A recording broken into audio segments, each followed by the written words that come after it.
In the early years of this century, behavioral scientists began mapping the quiet machinery of human desire. What they discovered shook the foundation of modern relationship advice.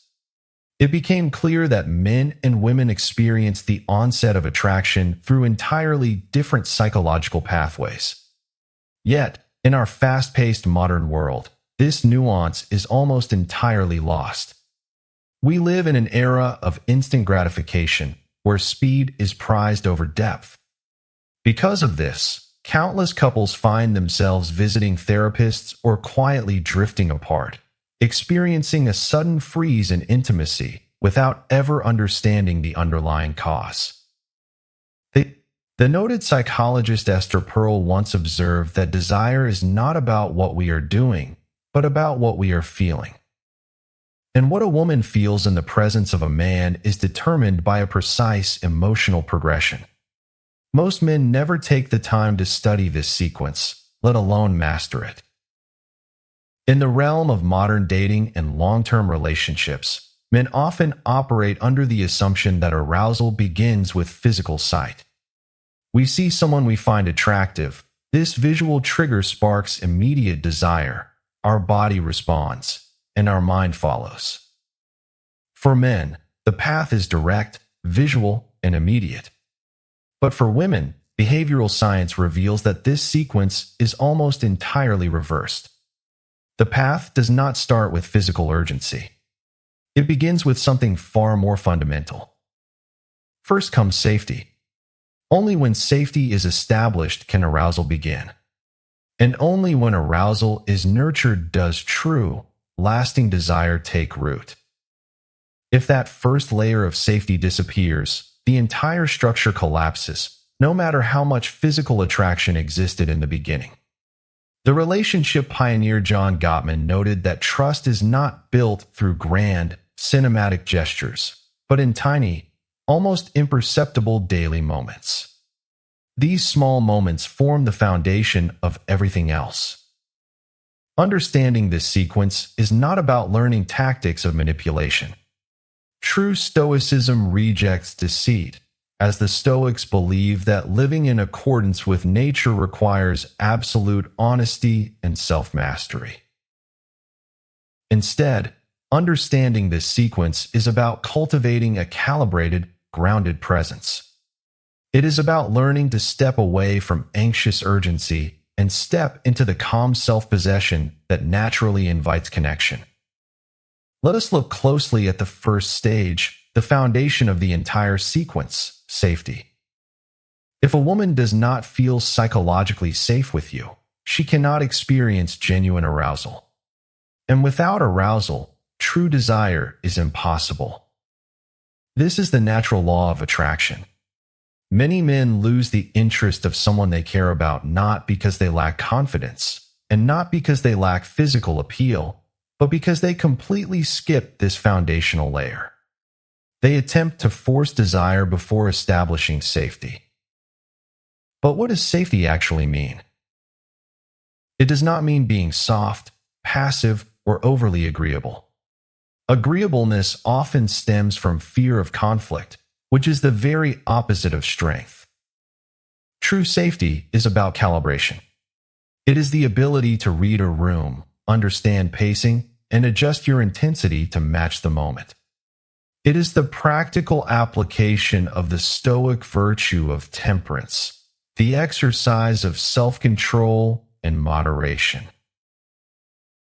When researchers studied behaviors that people find unsettling or creepy, the most common responses were telling. They included staring too long before speaking, touching too frequently without established rapport, and steering conversations toward physical intimacy far too early. None of these actions are inherently malicious. Their failure lies entirely in timing. They violate natural psychological pacing. This is why even men of high status, wealth, or physical attractiveness can often appear deeply unsettling. If their nonverbal signals communicate pressure instead of presence, they trigger a defensive response. Imagine two different scenarios. In the first, a man leans in immediately, locks intense, unblinking eye contact, and speaks with a heavy, suggestive tone.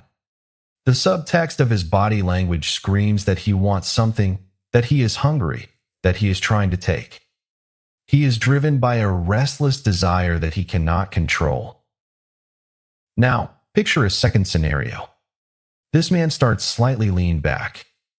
His posture is open, his hands are relaxed, and he maintains a comfortable physical distance.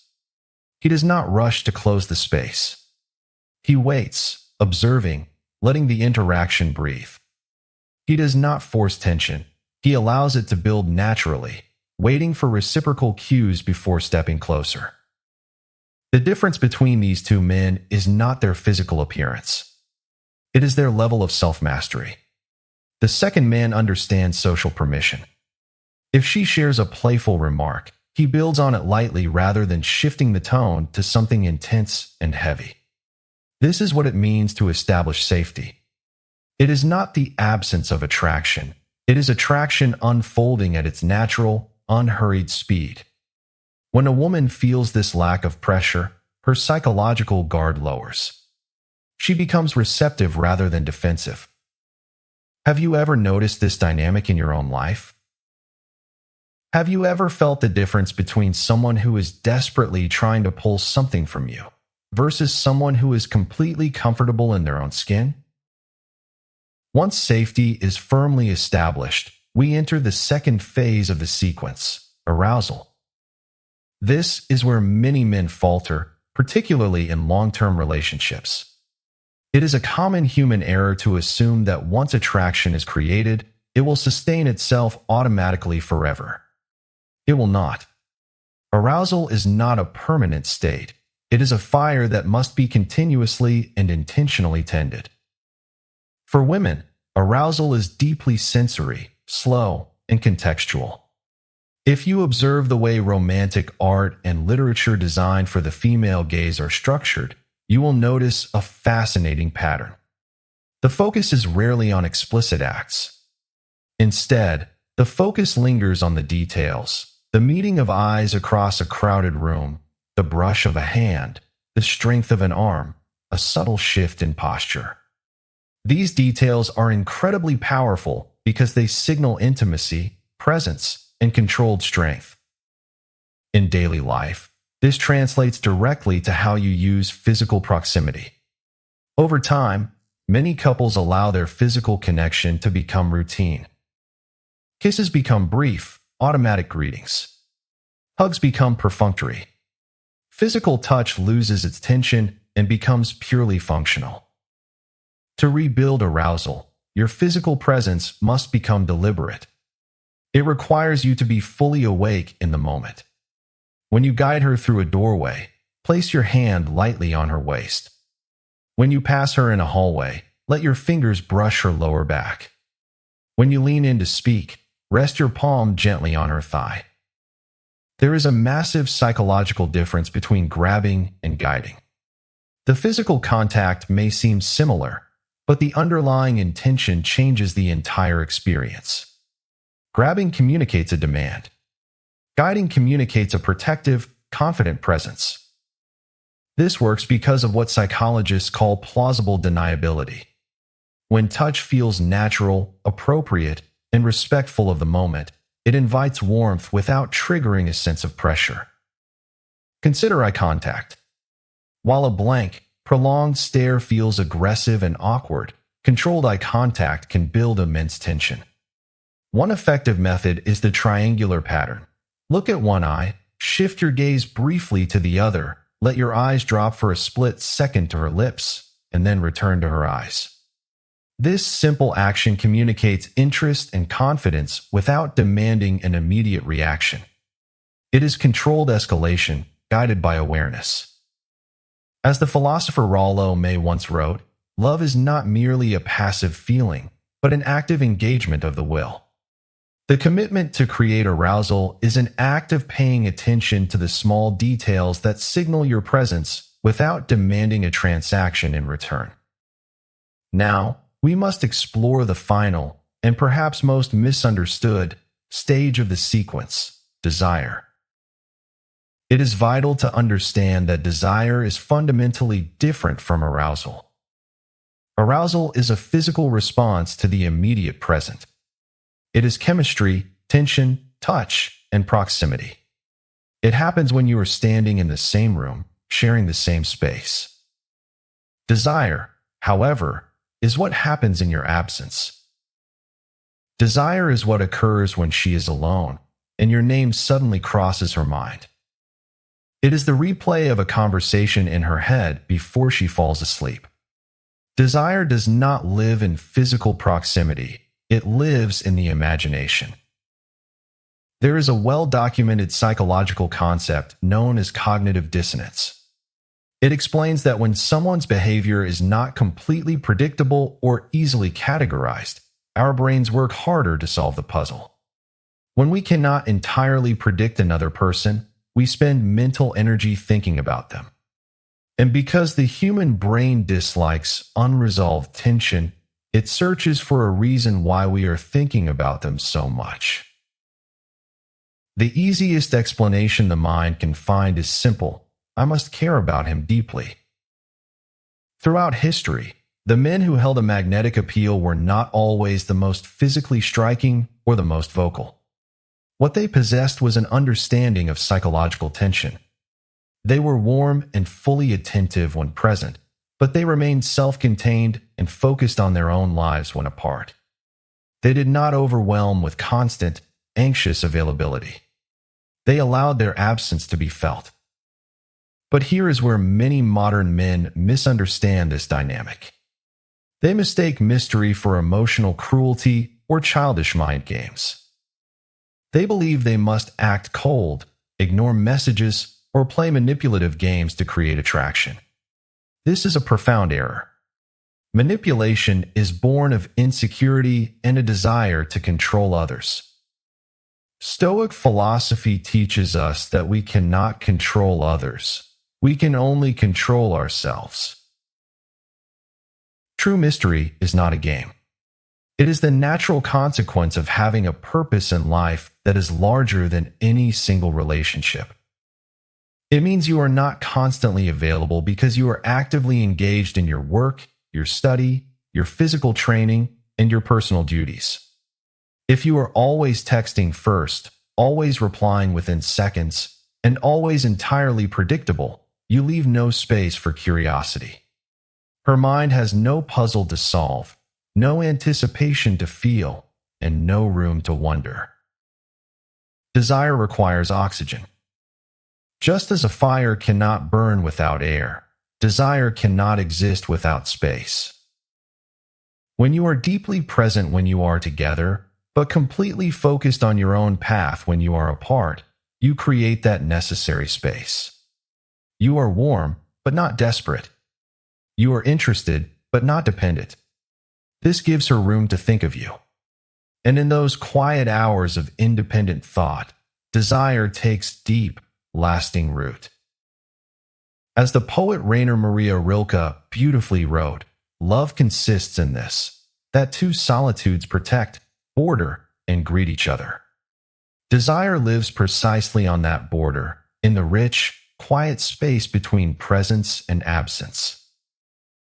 Why, then, do so many men fail to keep this flame alive? They fail because they disrupt the natural order of this sequence. In the early stages of a relationship, they become physically pushy before safety has been established, causing discomfort and causing the other person to pull away. Then, once safety is finally established, they often grow passive, comfortable, and lazy, failing to cultivate arousal. As the relationship deepens, they become entirely predictable, stripping away the mystery and anticipation that fuel desire. They become overly available, constantly seeking validation, and eliminating the very space that allows love to breathe. It becomes a tragic cycle of overcorrection. In the beginning, they were calm, self-controlled, and focused. Over time, they became reactive, routine, and accessible at all hours. This shift from a centered life to a needy, Predictable existence is what causes attraction to slowly fade. If you find that the closeness in your relationship has cooled, you must realize that attraction does not disappear by accident. It shifts in direct response to our behavior. To rebuild it, you must return to the natural order. First, evaluate the state of safety. If trust has been strained, you must rebuild it through consistent, reliable actions, not empty words. Show up when you say you will. Listen without immediately trying to fix or judge. Create a space where she feels completely heard and protected. Second, reintroduce deliberate touch and tension. Break the routine of functional contact. Hold a gaze a moment longer than usual. Offer physical affection that demands nothing in return. And finally, restore desire by reclaiming your independence. Recommit to your personal goals, your health, your friendships, and your intellectual growth. Do not make your partner the sole axis around which your entire world rotates. A man who is actively pursuing his potential is naturally magnetic. The men who maintain deep, lasting attraction over a lifetime are not those who act with aggression or desperation. They are the men who are calibrated. They understand timing. They understand pacing. They understand the power of self-control. And they never forget that desire begins in the quiet chambers of the mind long before it ever reaches the physical body.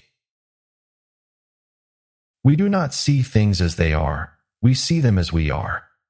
A woman's experience of attraction is shaped entirely by how she perceives your presence, your stability, and your self-mastery.